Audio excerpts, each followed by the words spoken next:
Simply put, Duke freshman Zion Williamson is the most celebrated and anticipated player to come through the American basketball system since LeBron James in 2002-03.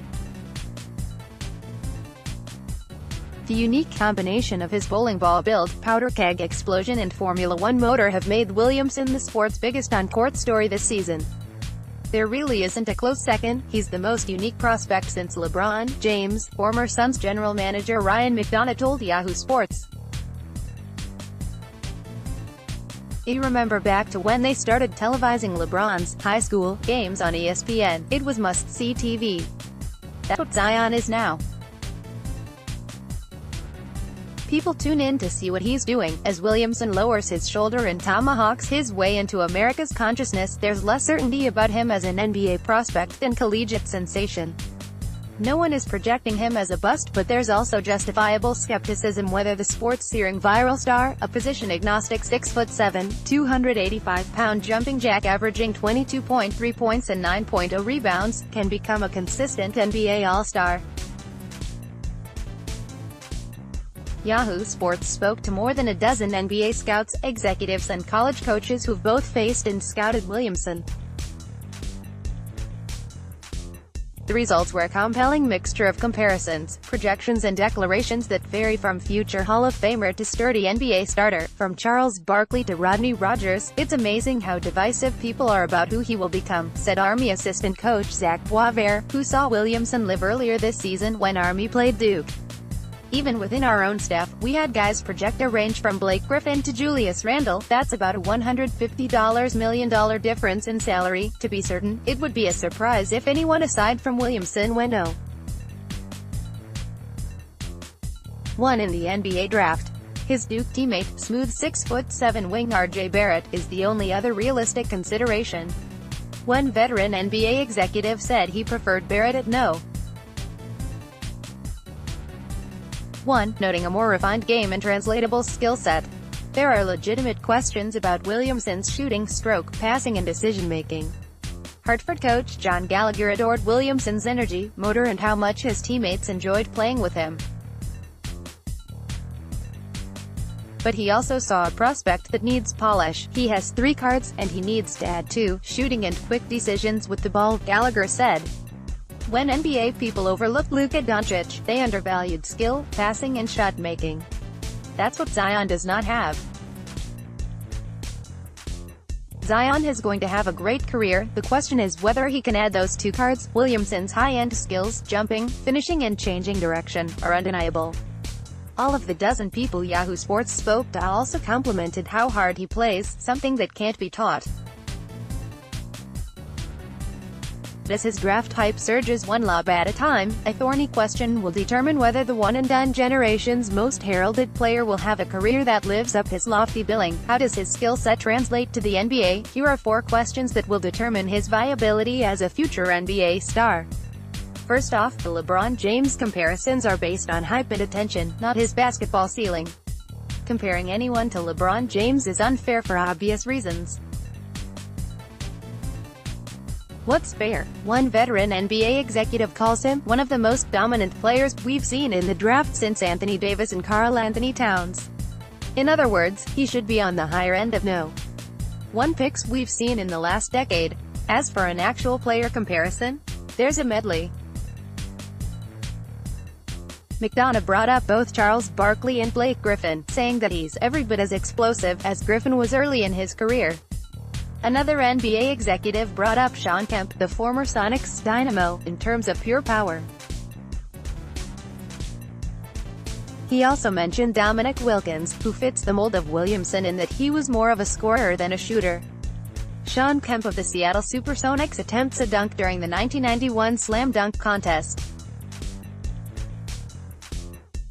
Getty, Arizona State Associate Head Coach Rashawn Burno called him a combination of Larry Johnson and Charles Barkley, projecting him as a superstar because the NBA is a mismatch league and there are few who can guard him.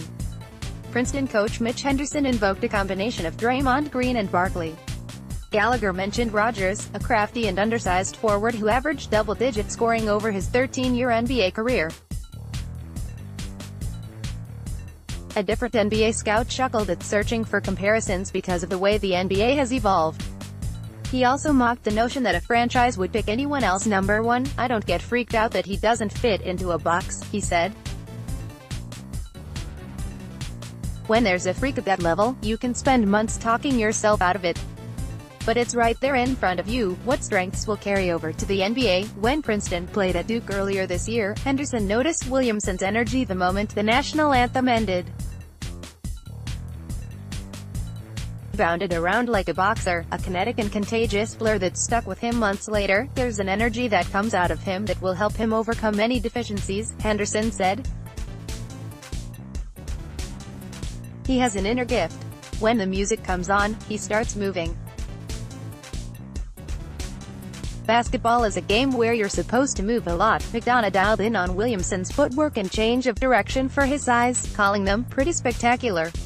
He referenced his coast-to-coast dunk in the Virginia game, highlighted by an inside-out crossover at the top of the key, that ended in a right-handed tomahawk through a hard foul on his arm. Zion is left-handed, making it even more impressive. "I was trying to think of how many guys in today's NBA could do that," McDonough said. "Maybe not 5, maybe not 3. Physically what he can do skills-wise, he's such a unique prospect. There's some moves he makes with his power, force and ability. I don't know how you guard that. Rebounding's typically translates, and while it's not a dominant skill, his offensive rebounding percentage is no. 51 nationally and defensive as number 372 in KenPom.com. No one projects him having issues on that level."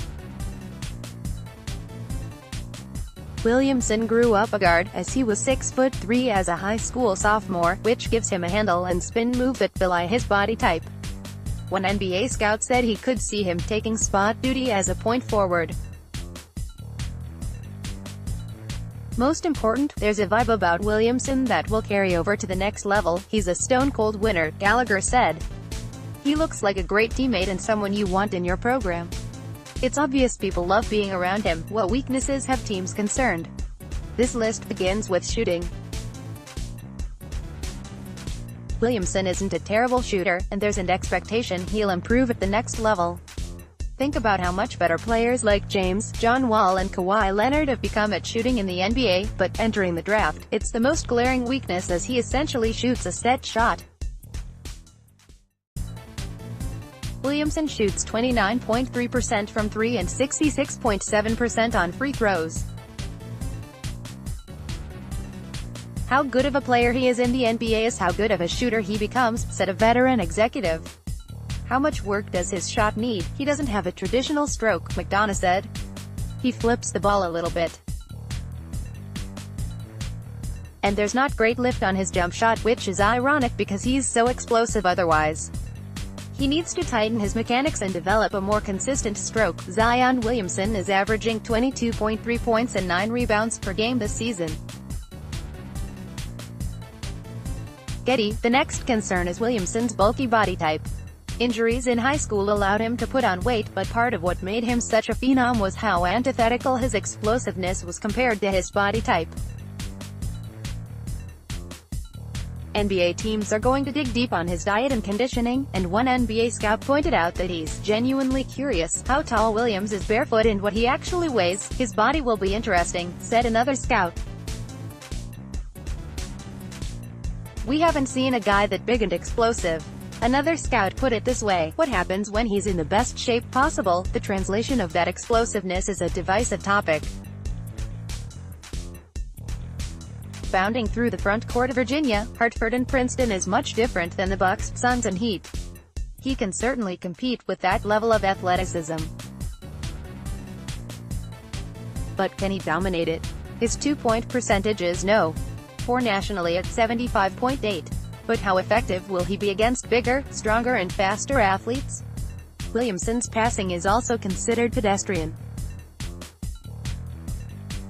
He's averaging 2.3 assists per game, and his decision-making and distribution aren't considered elite. Teams will likely have to adjust their offense to Williamson, playing a stretch 5 to clear space and let him operate inside. Creativity will need to be involved by a staff and front office. A team is going to have to structure their offense, said a scout, to figure out how to best use him. What position will he play?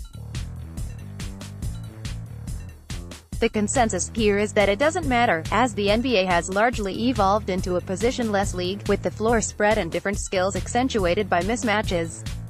Gonzaga assistant Tommy Lloyd pointed out that Justice Winslow played power forward at Duke and now plays point guard in the NBA. Williamson won't be niched. He's not a guy you can pigeonhole into a position, said a veteran NBA scout. He's just a basketball player. The days are long gone where you pigeonhole guys into one position. I love how hard he plays, love the spirit about him. One of the things that impressed Henderson when Princeton played Duke earlier in the season was his athleticism and flexibility on defense. He's so fast. Henderson said. He'll be able to guard multiple positions and switch. I think that's a large part of the successful players we've seen recently translate to the NBA, and there are few who question Williamson's success. The question will linger as to whether his professional achievement matches his collegiate acclaim. More from Yahoo Sports. Some Patriots players would like to visit Obama, not Trump. LeVar Ball reveals team he wants Lonzo traded to. What if Magic can't pull off blockbuster deal? NBA's most pressing trade deadline question.